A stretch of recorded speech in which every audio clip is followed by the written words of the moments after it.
After Jane Seymour, Henry then married Anne of Cleves. Anne is thought to have been born on the 22nd of September 1515 to Maria of Wilkesburg and John III, Duke of Cleves. Anne grew up in a Protestant country, and this is one of the reasons why Thomas Cromwell decided it would be very wise to form an alliance with the family of Cleves, because just like Britain, they were also Protestant. Cleves at this time was a very prestigious player in European politics as well. Anne, like most young girls at the time, was trained by her mother in the skills that was required of a young noblewoman. But unlike the British women, she didn't learn how to play and she didn't learn how to dance. Instead, Anne was taught how to do needlework, how to manage a household, how to do some cooking, and she was also taught how to read and write in German. At the time when Thomas Cromwell decided that Anne would be an interesting match for Henry, Anne herself was 23 years old, and at the time she was engaged to the Duke of Lorraine. Before choosing his next wife, Henry decided that he wanted to have an image of his potential new bride. So he sent his famous court painter, Hans Holbein, who commissioned a painting of Anne, which is this one. And he also did a painting of her sister also, because her sister, Amelia, was also a contender for possibly being one of Henry's future brides. The painting was considered a true likeness of Anne, and Henry, looking at both her image and the image of her sister, decided that Anne was more appealing to him. Anne then left Cleves in 1539, and she arrived in Caleis in December of 1940. At the age of 24. As she was travelling, she asked if she could learn Henry's favourite card games, and she wanted to get more accustomed to what would be more appealing to him in order to interest her husband and be able to interact with him in some way. They arrived in Dover on the 27th of December to rest before heading on to London. At this time, Henry was notified that she had landed in the country, and he went to meet her in Dover. Now, Henry, believe it or not, was a bit of a romantic, so he decided to go in disguise to meet his future bride. The reason for him being in disguise was an old French custom. The idea is that if they were meant to be true lovers, then she would recognize him, or if failing that, she would be very drawn to him. Unfortunately for Henry, this is not how it went down. Instead, she seemed very confused about this man floating around her, and some people even say that she full-on dismissed him. Not really working out with the love at first sight sort of thing, which is what Henry was hoping for. Henry then decided, for obvious reasons, that he no longer wanted to marry her, but unfortunately they were a bit too far in by this point, and he reluctantly had to marry Anne all the same.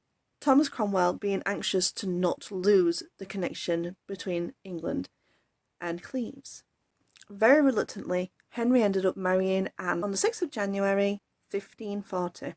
And the morning after the wedding, he said to Cromwell, "I liked her before not well, but now I like her worse."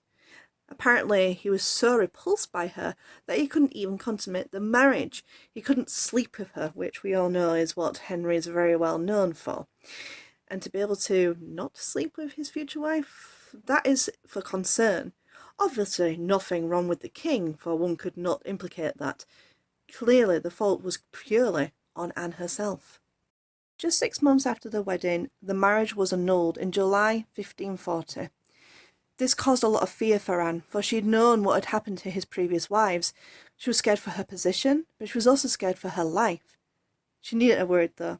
Instead of being his wife, she ultimately became the king's sister, and with this title, it afforded her a lot of privileges. She was bestowed a vast amount of property, including Richmond Palace and his ex-wife Anne Boleyn's castle, Hever Castle. She was also given £500 a year to be able to do with as she wished, to look after her household, but also to enjoy life as it was.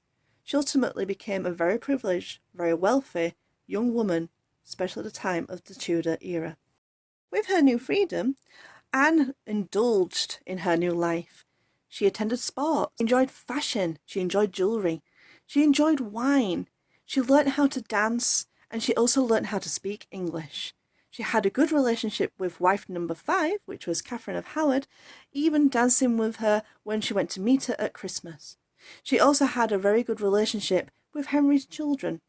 When Henry died, she was no longer considered the sister of the king, for the king in question was no longer around. Ultimately meant she ended up falling away from court.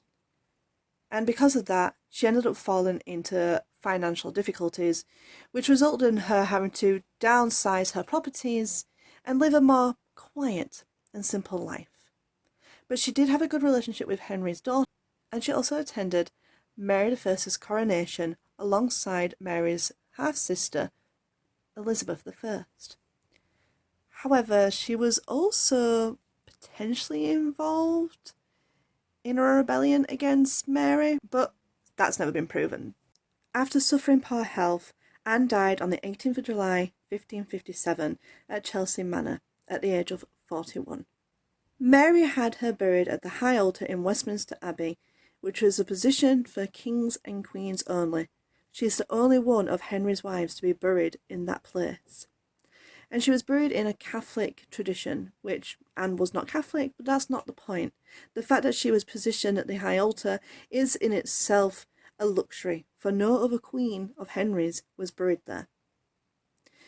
During her life, although she married the King of England, she ended up having a luxury and freedom that no other Tudor woman had at that time.